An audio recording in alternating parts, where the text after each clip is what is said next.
تفہیم القرآن سید ابوالعلا مودودی سورہ نمل آیات 1 تا 6۔ اعوذ باللہ من الشیطان الرجیم بسم اللہ الرحمن الرحیم۔ طاسین تلک آیات القرآن و کتاب مبین۔ طاسین یہ آیات ہیں قرآن اور کتاب مبین کی۔ تفسیر۔ کتاب مبین کا ایک مطلب یہ ہے کہ یہ کتاب اپنی تعلیمات اور اپنے احکام اور ہدایات کو بالکل واضح طریقے سے بیان کرتی ہے، اور دوسرا مطلب یہ ہے کہ وہ حق اور باطل کا فرق نمایاں طریقے سے کھول دیتی ہے، اور ایک تیسرا مطلب یہ بھی ہے کہ اس کا کتاب الہی ہونا ظاہر ہے۔ جو کوئی اسے آنکھیں کھول کر پڑھے گا اس پر یہ بات کھل جائے گی کہ یہ محمد صلی اللہ علیہ وسلم کا اپنا گھڑا ہوا کلام نہیں ہے۔ ہدی و بشریٰ ہدایت اور بشارت۔ تفسیر۔ یعنی یہ آیات ہدایت اور بشارت ہیں۔ ہدایت کرنے والی اور بشارت دینے والی کہنے کے بجائے انہیں بجائے خود ہدایت اور بشارت کہا گیا، جس سے رہنمائی اور بشارت کے وصف میں ان کے کلام کا اظہار مقصود ہے۔ جیسے کسی کو آپ سخی کہنے کے بجائے مجسم سخاوت اور حسین کہنے کے بجائے السرتاپا حسن کہیں۔ للمؤمنین ایمان لانے والوں کے لیے۔ الذین یقیمون الصلاۃ جو نماز قائم کرتے ہیں، ویؤتون الزکوٰۃ اور زکوٰۃ دیتے ہیں۔ تفسیر۔ یعنی قرآن مجید کی یہ آیات رہنمائی بھی صرف انہی لوگوں کی کرتی ہیں جو انجام نیک کی خوشخبری بھی صرف انہی لوگوں کو دیتی ہے جن میں دو خصوصیات پائی جاتی ہوں۔ ایک یہ کہ وہ ایمان لائیں، اور ایمان لانے سے مراد یہ ہے کہ وہ قرآن اور محمد صلی اللہ علیہ وسلم کی دعوت کو قبول کر لیں، خدائے واحد کو اپنا ایک ہی الہ اور رب مان لیں، قرآن کو خدا کی کتاب تسلیم کر لیں، محمد صلی اللہ علیہ وسلم کو نبی برحق مان کر اپنا پیشوا بنا لیں، اور یہ عقیدہ بھی اختیار کر لیں کہ اس زندگی کے بعد ایک دوسری زندگی ہے جس میں ہم کو اپنے اعمال کا حساب دینا اور جزائے اعمال سے دوچار ہونا ہے۔ دوسری خصوصیت ان کی یہ ہے کہ وہ ان چیزوں کو محض مان کر نہ رہ جائیں بلکہ عملاً اتباع و اطاعت کے لیے آمادہ ہوں، اور اس آمادگی کی اولین علامت یہ ہے کہ وہ نماز قائم کریں اور زکوٰۃ دیں۔ یہ دونوں شرطیں جو لوگ پوری کر دیں گے انہی کو قرآن کی آیات دنیا میں بھی زندگی کا سیدھا راستہ بتائیں گی، اس راستے کے ہر مرحلے میں ان کو صحیح اور غلط کا فرق سمجھائیں گی، اس کے ہر موڑ پر انہیں غلط راہوں کی طرف جانے سے بچائیں گی، اور ان کو یہ اطمینان بخشیں گی کہ راست روی کے نتائج دنیا میں خواہ کچھ بھی ہوں، آخر کار ابدی اور دائمی فلاح اسی کی بدولت انہیں حاصل ہوگی، اور وہ اللہ تعالیٰ کی خوشنودی سے سرفراز ہوں گے۔ یہ بالکل ایسا ہی ہے جیسے ایک معلم کی تعلیم سے وہی شخص فائدہ اٹھا سکتا ہے جو اس پر اعتماد کر کے واقعی اس کی شاگردی قبول کر لے اور پھر اس کی ہدایات کے مطابق کام بھی کرے۔ ایک ڈاکٹر سے استفادہ وہی مریض کر سکتا ہے جو اسے اپنا معالج بنائے اور دوا اور پرہیز وغیرہ کے معاملے میں اس کی ہدایات پر عمل کرے۔ اسی صورت میں معلم اور ڈاکٹر یہ اطمینان دلا سکتے ہیں کہ آدمی کو نتائج مطلوبہ حاصل ہوں گے۔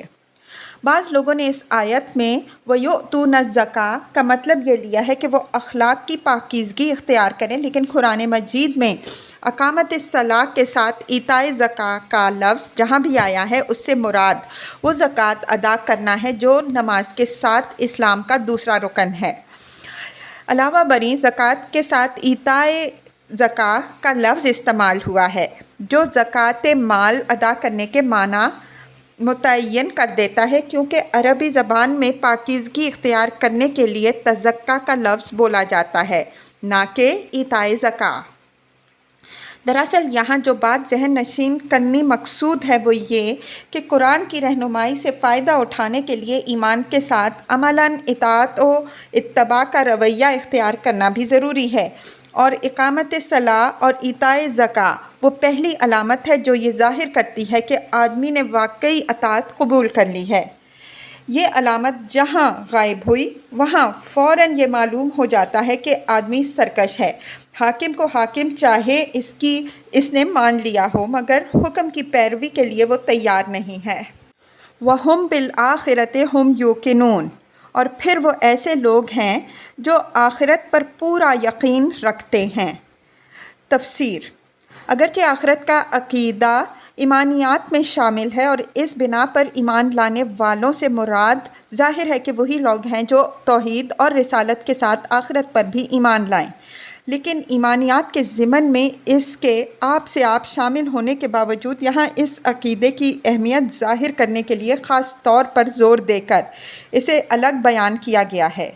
اس سے یہ ذہن نشین کرنا مقصود ہے کہ جو لوگ آخرت کے قائل نہ ہوں ان کے لیے اس قرآن کے بتائے ہوئے راستے پر چلنا بلکہ اس پر قدم رکھنا بھی محال ہے،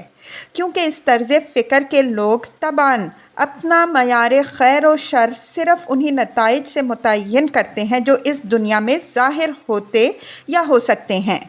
اور ان کے لیے کسی ایسی نصیحت اور ہدایت کو قبول کرنا ممکن نہیں ہوتا جو انجام اخروی کو ضیاع اور نفع و نقصان کا معیار قرار دے کر خیر و شر کا تعین کرتی ہو۔ ایسے لوگ اول تو انبیاء علیہم السلام کی تعلیم پر کان ہی نہیں دھرتے، لیکن اگر کسی وجہ سے وہ ایمان لانے والوں کے گروہ میں شامل بھی ہو جائیں تو آخرت کا یقین نہ ہونے کے باعث ان کے لیے ایمان و اسلام کے راستے پر ایک قدم چلنا بھی مشکل ہوتا ہے۔ اس راہ میں پہلی ہی آزمائش جب پیش آئے گی جہاں دنیاوی فائدے اور اخروی نقصان کے تقاضے انہیں دو مختلف سمتوں میں کھینچیں گے تو وہ بے تکلف دنیا کے فائدے کی طرف کھنچ جائیں گے اور آخرت کے نقصان کی ذرہ برابر پرواہ نہ کریں گے، خواہ زبان سے وہ ایمان کے کتنے ہی دعوے کرتے رہیں۔ ان الذین لا یؤمنون بالآخرہ، حقیقت یہ ہے کہ جو لوگ آخرت کو نہیں مانتے، زینا لہم اعمالہم فہم یعمہون، ان کے لیے ہم نے ان کے کرتوتوں کو خوشنما بنا دیا ہے اس لیے وہ بھٹکتے رہتے ہیں۔ تفسیر: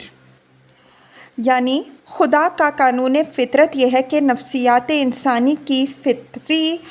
منطق یہی ہے کہ جب آدمی زندگی اور اس کے سعی و عمل کے نتائج کو صرف اس دنیا تک محدود سمجھے گا، جب وہ کسی ایسی عدالت کا قائل نہ ہوگا جہاں انسان کے پورے کارنامہ حیات کی جانچ پڑتال کر کے اس کے حسن و قباح کا آخری اور قطعی فیصلہ کیا جانے والا ہو، اور جب وہ موت کے بعد ایسی زندگی کا قائل نہ ہوگا جس میں حیات دنیا کے اعمال کی حقیقی قدر و قیمت کے مطابق ٹھیک ٹھیک جزا و سزا دی جانے والی ہو، تو لازماً اس کے اندر ایک مادہ پرستانہ نقطۂ نظر نشو نما پائے گا۔ اسی حق اور باطل، شرک و توحید، نیکی اور بدی، اخلاق اور بد اخلاقی کی ساری بحثیں سراسر بے معنی نظر آئیں گی۔ جو کچھ اسے اس دنیا میں لذت و عیش اور مادی ترقی و خوشحالی اور قوت و اقتدار سے ہمکنار کرے گا وہی اس کے نزدیک بھلائی ہوگی، قطع نظر اس سے کہ وہ کوئی فلسفہ حیات اور کوئی طرز زندگی اور نظام اخلاق ہو۔ اس کو حقیقت اور صداقت سے دراصل کوئی غرض ہی نہ ہوگی۔ اس کی اصل مطلوب صرف حیات دنیا کی زینتیں اور کامرانیاں ہوں گی جن کے حصول کی فکر اسے ہر وادی میں بھٹکتی پھرے گی، اور اس مقصد کے لیے وہ جو کچھ بھی کرے گا اسے اپنے نزدیک بڑی خوبی کی بات سمجھے گا اور الٹا ان لوگوں کو بے وقوف سمجھے گا جو اس کی طرح دنیا طلبی میں منہمک نہیں ہیں اور اخلاق و بد اخلاقی سے بے نیاز ہو کر ہر کام کر گزرنے میں بے باک نہیں ہیں۔ کسی کے اعمال بد کو اس کے لیے خوشنما بنا دینے کا یہ فعل قرآن مجید میں کبھی اللہ تعالیٰ کی طرف منسوب کیا گیا ہے اور کبھی شیطان کی طرف۔ جب اسے اللہ تعالیٰ کی طرف منسوب کیا جاتا ہے تو اس سے مراد جیسا کہ اوپر بیان ہوا یہ ہوتی ہے کہ جو شخص یہ نقطۂ نظر اختیار کرتا ہے اسے فطرتاً زندگی کا یہی ہنجار خوش آئند محسوس ہوتا ہے، اور جب یہ فعل شیطان کی طرف منسوب کیا جاتا ہے تو اس کا مطلب یہ ہوتا ہے کہ اس طرز فکر اور طرز عمل کو اختیار کرنے والے آدمی کے سامنے شیطان ہر وقت ایک خیالی جنت پیش کرتا رہتا ہے اور اسے خوب اطمینان دلاتا ہے کہ شاباش برخوردار، بہت اچھے جا رہے ہو۔ اولئک الذین لہم سوء العذاب، یہ وہ لوگ ہیں جن کے لیے بری سزا ہے۔ تفسیر: